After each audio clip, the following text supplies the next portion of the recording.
How's it going, metalheads, and welcome back to another video. This is a type of video I've been wanting to do on the channel for a while, but finally just got around to starting it.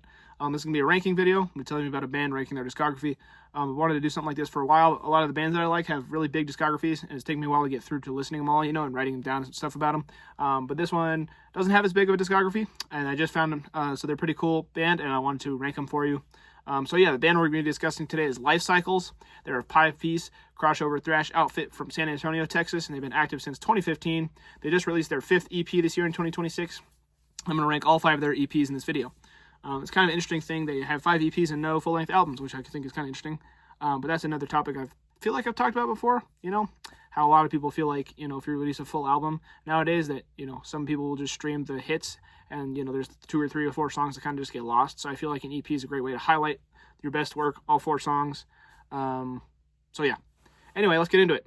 I'm going to go through them all in chronological order and tell you about them and where they rank in my opinion. In 2016, Life Cycles released their debut EP called South Cross. For this being a debut, they really came out swinging. While you can tell they're still finding their chops, especially comparing some of this to their later work, this EP still hits really hard. A great blend of hardcore and thrash, and the more raw mix on this EP lent itself greatly to the guitar tone and the shouted vocals. This band still does a great job on this. Again, this being their first EP. Lots of tempo changes and different elements such as pinch harmonics in the riffs and awesome drums on this EP. I really like the track Disgrace because of the aforementioned pinch harmonics. They add a nice touch and they showcase ability even in a new band. If a band can come out swinging and show that they can hack it right off the bat, I always feel like that's a great sign of things to come for them. One of my only complaints on this EP is that the vocals are a little bit loud and they kind of drown out the rest of the music in my opinion sometimes. So if the vocal volume was turned down a little bit on mix, I think it would be way better. But that's my only complaint. Other than that, this is a really solid one and a great start to their career. This is my number 4 on their list, in my opinion. Let's keep going. They were returned in 2019 with their second EP entitled Creature of Darkness. This EP pretty much starts on a breakdown before heading full tilt into some machine gun, double bass, and thrashy goodness. This first track is barely over 2 minutes, but packs a punch anyhow. Some dissonance and whisper vocals in there and a nice touch. This EP is only 4 songs, so it clocks in at about 10 minutes. But what a great 10 minutes that is. This EP is awesome.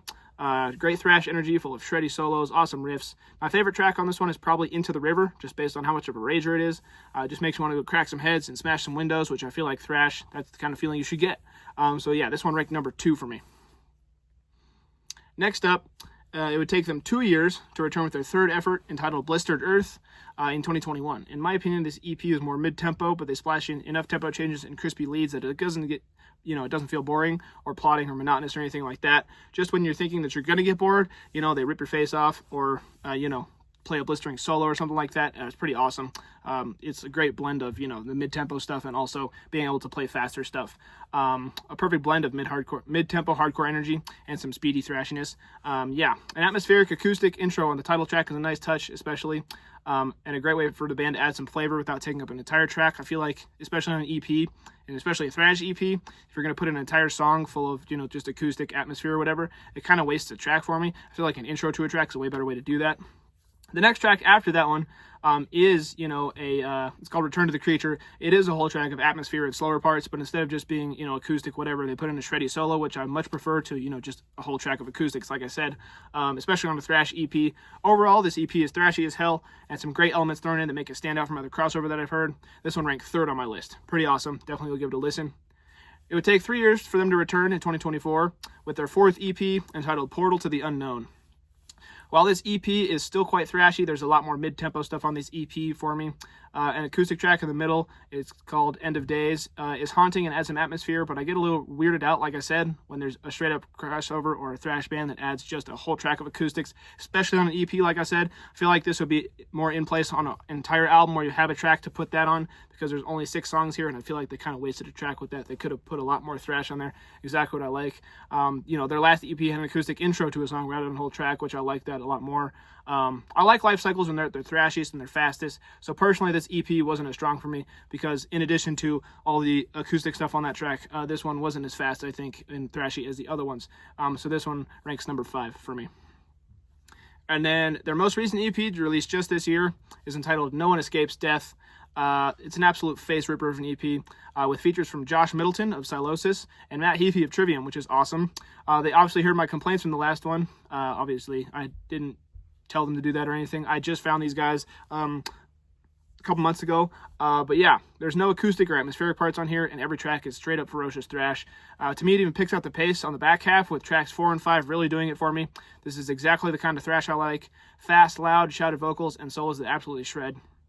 Of course, you throw in a hardcore breakdown or two and it gets even heavier. I love crossover thrash especially. I dug the hell out of this EP. The melodic parts in here are where they throw in some melody, and that pushes it over to the top for me. Phenomenal release. This is their best work, in my opinion, and it takes the top spot for me.